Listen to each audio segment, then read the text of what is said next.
ஓம் நமச்சிவாய. அன்பு நேயர்களே அனைவருக்கும் வணக்கம். நாம் இப்பொழுது முக்கியமான கிரக பெயர்ச்சியான சுக்கிர பகவான், அதாவது கால புருஷ தத்துவப்படி 2ஆம் வீட்டுக்கு அதிபதி, 7ஆம் வீட்டுக்கு அதிபதி சுக்கிர பகவான், தனக்காரகன், கலஸ்தரக்காரகன் சொல்லக்கூடிய சுக்கிரன். அவரு 3ஆம் இடமான, அதாவது கால புருஷ தத்துவப்படி மிதுன ராசியில் குரு இருக்கும் வீட்டில் பெயர்ச்சி அடைகிறாருங்க. மே மாதம் 15ஆம் தேதி அவரோட சொந்த வீட்டிலிருந்து ரிஷப வீட்டில் இருந்து மிதுன ராசிக்கு குருவுடன், அதாவது தேவகுரு அசுரகுரு ஒன்றாய் இணையறாங்க. அதாவது மிதுன ராசியில். மிதுன ராசியில் அசுரகுரு தேவகுரு இணையும் இந்த காலகட்டம் ஒரு சிறப்பு மிக்க காலகட்டமா இருக்க போதுங்க. அனைத்து ராசிகளுக்குமே ஒரு யோக காலம்னே சொல்லாங்க. ஏன்னா இந்த சித்திர மாசம் பிறந்ததுக்கு அப்புறமே சூரியன் உச்சம் பெறுறது, செவ்வாய் ஆட்சி பெறுறது, அதே மாதிரி சுக்கிரன் அவரோட சொந்த வீட்டில் ஆட்சி பெறுறது, புதன் அவர் சொந்த வீட்டில் ஆட்சி பெற அமைப்புகள் எல்லாம் கண்டினியூஸா அவங்களோட ஒவ்வொரு கிரகங்களோட சொந்த வீடு, அவங்களுக்கு ஆதிபத்தியம் சொல்லக்கூடிய, அவங்களுக்கு பலம் பொருந்தி இருக்கக்கூடிய வீடுகளில் ஆட்சி அமைத்து பலம் பொருந்தி இருக்கும் இந்த காலகட்டம். சித்திர மாதத்திலிருந்தே பாத்தீங்கன்னா எல்லா கிரகமே அவங்க சொந்த வீட்டில் ஆட்சி பெறும் இந்த காலகட்டம் எல்லா ராசிக்காரர்களுக்குமே ஒரு பொற்காலமாகவே இருக்க போதுங்க. அதன் அடிப்படையில் மாத கிரகங்களாக சொல்லக்கூடிய புதன், சுக்கிரன், செவ்வாய், சூரியன் பெயர்ச்சிகள் ரொம்ப ரொம்ப முக்கியமானதுங்க. ஏன்னா சனீஸ்வரன் ஒரு இடத்துல இருக்கிறாரு அப்படின்னா 2.5 வருஷம் அங்கதான் இருக்க போறாருங்க. அவர் 7.5 சனியா இருக்கிறாரு, சில பேருக்கு விரய சனியா இருக்காரு, சில பேர் ஜென்ம சனி, அர்த்தாஷ்டமனி, அர்த்தாஷ்டம சனின்னு சில அதாவது கெடுதல் பலன்கள் கொடுக்கறதுக்கு ரெடியாக இருந்தாலும், யோக பலன்கள் கொடுக்கறதுக்கு இருந்தாலும் 2.5 வருஷத்தை அவர் அங்கதான் இருக்க போறாரு. ஆனால் இந்த மாத கிரகங்கள் அவங்க ஒவ்வொரு இடத்துல மாறும் போது அவங்களோட பார்வை, அவங்களோட சேர்க்கை, அதாவது சனி பகவானோட சேர்க்கை பார்வை அமைய பெறும் போது இதனோட பலன்கள் பாத்தீங்கன்னா உங்களுக்கு யோக பலன்கள் அதிகமாக இருக்குங்க. அதன் அடிப்படையில் சுக்கிரன் கால புருஷ தத்துவம் 7ஆம் அதிபதி, கலஸ்தரக்காரகன், அதாவது கல்யாணம், காதல், ஆடம்பரம், வாழ்க்கை, அதாவது உலக வாழ்க்கைக்கு தேவையான அதிக சந்தோஷத்தை கொடுக்கக்கூடிய கிரகம் சுக்கிரன். அதுவும் அறிவு சார்ந்த பலனை கொடுக்கக்கூடிய கிரகம் குரு. இவங்க 2 பேரும் இணைகிறார்கள் மிதுன ராசியில். அதே மாதிரி அவங்க 2 பேரும் 7ஆம் பார்வையாக பாக்கியஸ்தானமான குருவோட வீட்டோட தனுசு ராசியை பார்க்கிறாங்க. இதன் அடிப்படையில் இந்த அசுரகுரு தேவகுரு இணைவு மற்றும் புதன் சுக்கிரன் பரிவர்த்தனை ஒவ்வொரு ராசிக்கும் என்னென்ன யோகங்கள் பலன்கள் பார்ப்போம். அனைத்து ராசிகளுக்குமே சிறப்பா இருக்க போதுங்க.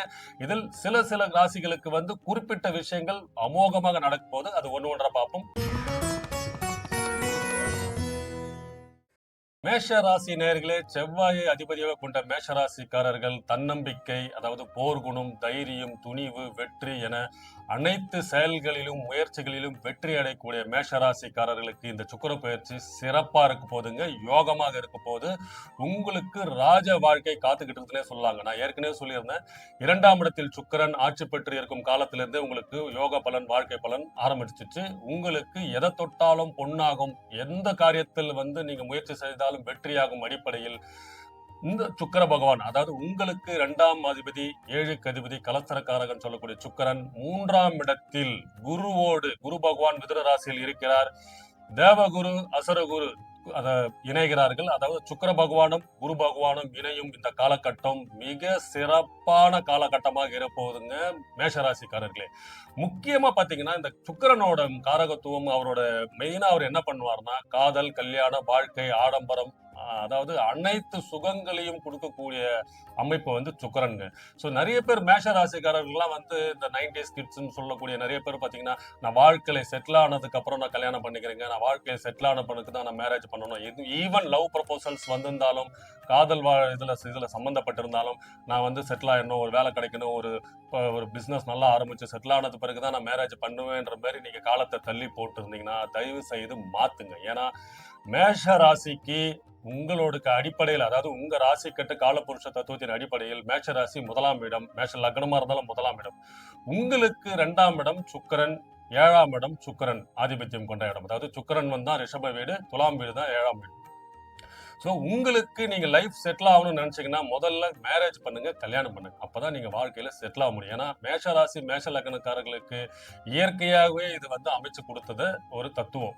சில ராசிக்காரர்கள்லாம் 35 வரைக்கும் நான் செட்டில் ஆவன் மேஷ ராசிக்கெல்லாம் காலத்தை தள்ளி வாழ்க்கையை வேஸ்ட் பண்ணாதீங்க. தயவு செய்து மாத்துங்க. ஏன்னா உங்க வாழ்க்கையை மாற்றி அமைக்கும் கிரகமே சுக்கிரன் தான். ஏன்னா மேரேஜுக்கு அப்புறம் தான், உங்களுக்கு கல்யாணத்துக்கு அப்புறம் தான் உங்களுக்கு எல்லா யோக பலனும் கிடைக்க வாய்ப்புகள் இருக்கு.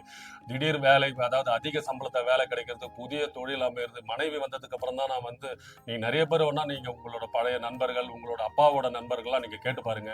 சில பேர் மேஷராசிக்காரங்களாம் 25 வயசு, 22 வயசு, 23 வயசுலயே கல்யாணம் பண்ணியிருப்பாங்க.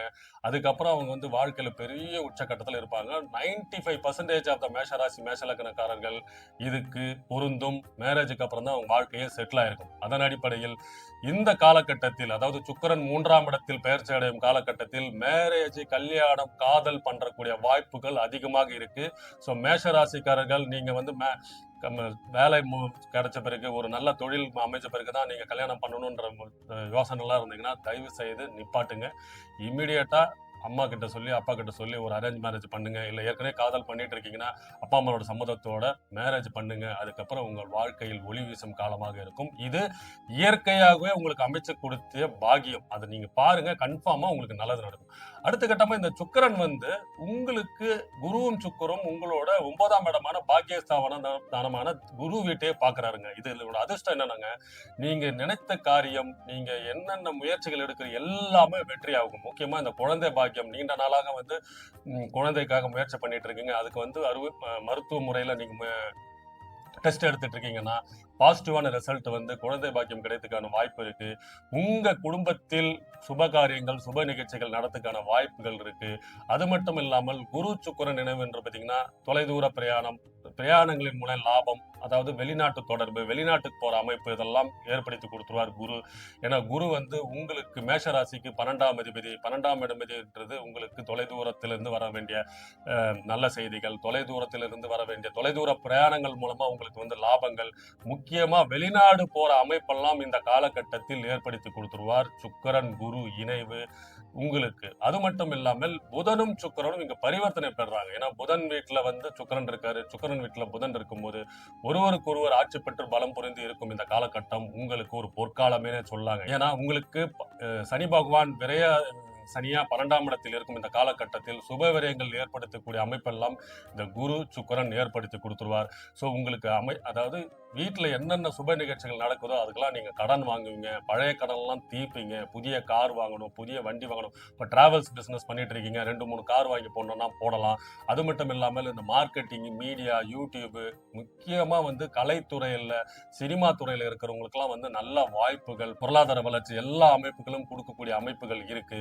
முக்கியமா அரசியல் இருக்கிறவங்க, ரியல் எஸ்டேட் துறையில இருக்கிறவங்களுக்குலாம் வந்து, அரசு பதவியில இருக்கிறவங்களுக்குலாம் வந்து நல்ல பதவி உயர்வு, பொறுப்பு. நீங்க இதுக்கு முன்னாடி என்னென்ன முயற்சிக்கு, என்னென்ன ஆசைகளுக்கெல்லாம் நீங்க ஆசைப்பட்டிருந்தீங்களோ எல்லா ஆசைகளும் நிறைவேறக்கூடிய அமைப்பாக இந்த சுக்கிரன் குருவும் வந்து சேர்ந்து ஒரே வீட்டுல மிதுன ராசியில் இருக்கும்போது உங்களுக்கு அது பண்ணி கொடுத்துருவாருங்க. அது மட்டும் இல்லாமல் இயல் இசை மாணவருக்கு வந்து போட்டி தேர்வில் வந்து வெற்றி பெறுறது, இயல் இசை துறை, நாடகம், அதாவது கணிதம், chartered account, teachers job try பண்றவங்களுக்கு எல்லாம் நல்ல வாழ்க்கையை முயற்சியையும் கொடுக்கக்கூடிய காலமாகும். இந்த காலத்துல நீங்க என்ன பண்ணணும்னா, நீங்க எடுக்கக்கூடிய அனைத்து முயற்சிகளும் வெற்றியாக கூடிய காலமாகவும் இருக்கும் போது. ஏன்னா இந்த சுக்கிரன் வந்து உங்களுக்கு 2ஆம் இடம், குடும்பம், வாக்கு, அதாவது தனம், கல்வி எல்லாத்தையும் கொடுக்கக்கூடிய இடம். 3ஆம் இடத்தில் உபஜயஸ்தானத்தில் மறைந்திருந்தாலும் அதுக்கு 3ஆம் இடம்.